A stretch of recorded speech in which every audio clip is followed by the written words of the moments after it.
اللي بتتصرف على المناطق. على المناطق اكيد بتصرف على المناطق. المناطق دي هادفه للربح؟ المفروض مش هادفه للربح، بس هي المفروض، بس هي بيبقى تقاضى. مش هادفه للربح. يعني انا لازم افهم الاول المؤسسه دي هادفه للربح ولا مش هادفه للربح؟ على الورق والكلام ده مش هادفه للربح. طيب لكن ده بيحصل. الناس بتاخد مكافآت. الناس بتاخد مكافآت منين؟ ما هو اشتراكات الانديه. هل تعلم حضرتك ان كل كارنيه بيطلع للعيب ناشئ 50 جنيه ودلوقتي بقت 100 جنيه؟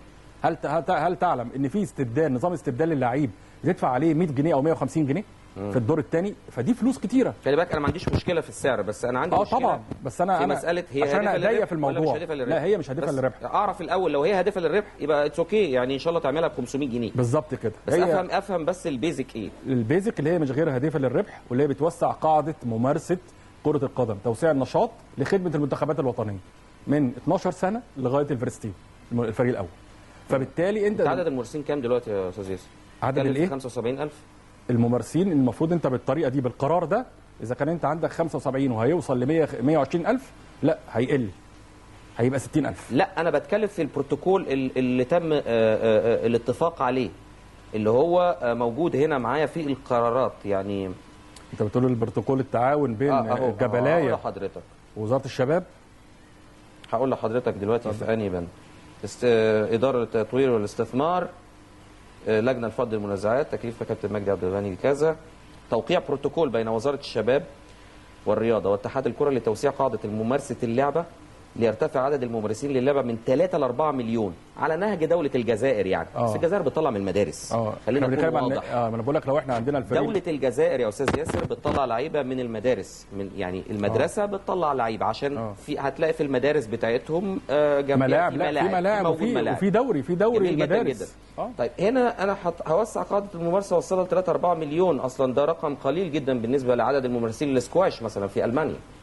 عدد الممارسين في السكواش في المانيا اكتر من عدد تقريبا 5-6 مليون تقريبا. لا ده في السكواش. في السكواش بس. خد بالك مش كوره يعني. طيب انا عشان ازود عدد الممارسين يبقى انا هعمل انا قلت لك لقطه واحده بس هتوقف لك العدد. انت عايز 3 4 مليون. انت عامل الاشتراك الفريق بدل ما بيدفع 1000 جنيه هتدخل مراكز الشباب عندها ملعب قانوني. عندي كام فريق؟ فانت قللت. عندي كام فريق في القطاع ده؟ انت عندك في الناشئين 24 فريق. في كام لاعب؟ الف وفي ب المفروض 40 لعيب. 40 لعيب. 24 اللي اشترك دلوقتي مش 24 نادي. في ناس مش قادره تدفع. ده انا مش عايز اقول لك انديه كبيره، مش هقول لك النصر والطيران. طب انا بتكلم دلوقتي على مستوى الاكاديميات. في بروتوكول اتعمل مع مستر مانويل جوزيه. خلينا نكون واضح. وواضح انه في فكر انه الاكاديميه تنتشر. هو دون بالنسبه للموضوع الاكاديميه متوقع في شركه راعيه هو يجيبها من البرتغال بالتعاون مع مصر، اللي هي هتصرف برضه على النشاط. لان هو عايز يعمل، هو هيوسع من هنا. ايوه هو عايز يعمل اكاديميات. الفكره بتاعته بكام؟ خلينا نتكلم بلغه الاكاديميات. لا بكام؟ ده انت الاكاديميه بتاعت اتلتيكو مدريد اللي عاملينها. لا ماليش دعوه. الواحد بيدفع 700 جنيه في الشهر. مش دي تابعه لوزاره الشباب والرياضه المفروض. يعني دي جهه بس مش هتدعمها برضه يا استاذ. مش هتدعمها. هتبقى كام يعني؟ تقريبا 500 جنيه في الشهر اللاعب يعني. اعتقد مش هيقل عن كده. 500 جنيه في الشهر مش هيقل عن كده. وبالطريقه دي تفتكر في انديه بيدفعوا فيها فلوس بالطريقه دي؟ تفتكر بالفلوس دي لا لو افترضنا جدلا احنا ما نعرفش ان انا هوسع قاعده الممارسه بالشكل ده؟ طب انا بقول انا بتكلم في كده. اذا كان انت الاشتراك ده، انا هقول لك حاجه، ده حاجه بسيطه. اذا كان الاشتراك من 1000 جنيه رفعته ل 5000. في فرق مش عايز اقول لك النصر والطيران وانديه ليها اسم. بدل ما كان بيخش ب 12 فريق داخلين ب6 فرق. وضموا 2002 مع 2003 و2000 ونادي الزهور. نادي الزهور اللي بيلعب كوره وجاب لعيبه بيودي المقاولين وانبي والزمالك. وهنا بقى دلوقتي ضامم 2002 مع 2003. 98 مع فريق 99 يعني وهكذا.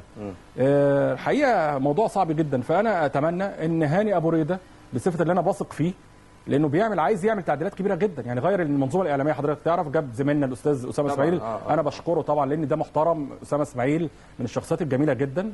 بدل كابتن عزمي عمل مجهود يشكر عليه، لكن يتولى في الوقت ده هو الاستاذ اسامه اسماعيل زميلنا الناقد الرياضي المحترم. اعتقد هاني ابو ريده برضو كان يعني نجاحه كان مش عايز اقول مفاجاه، لكن كان متوقع. هاني ابو ريده كان بيلف كل المناطق يا استاذ محمد، كل المناطق مره واثنين وثلاثه من اجل الفوز. وهو على فكره اكبر شعبيه في مصر كرئيس اتحاد كره هاني ابو ريده، لكن اللي كان يقدر يكسبه احمد شوبير. احمد شوبير زي ما اتفقنا انا وحضرتك. ده حقيقي. احمد شوبير اللي انا بسميه وانا كنت جوه النادي الاهلي. انا عايز اقول بس حاجه، وانا جوه النادي الاهلي عشان الناس زعلانه جدا بتهاجمني، بتقول لي انت سميت احمد شوبير غول الاعلام. انا كنت جوه النادي الاهلي والكابتن الخطيب الاسطوره والناس كانوا بيتفرجوا، وكان الكابتن شوبير بيقول حاجه، الخطيب غول يعني، طلعت كده. انا عملته خبر وعملته موضوع سميته غول الاعلام. كاريزما. انا عايز اقول حاجه اقر واعترف، اللي انا ماليش اي مصلحه مع اي حد في مصر خالص.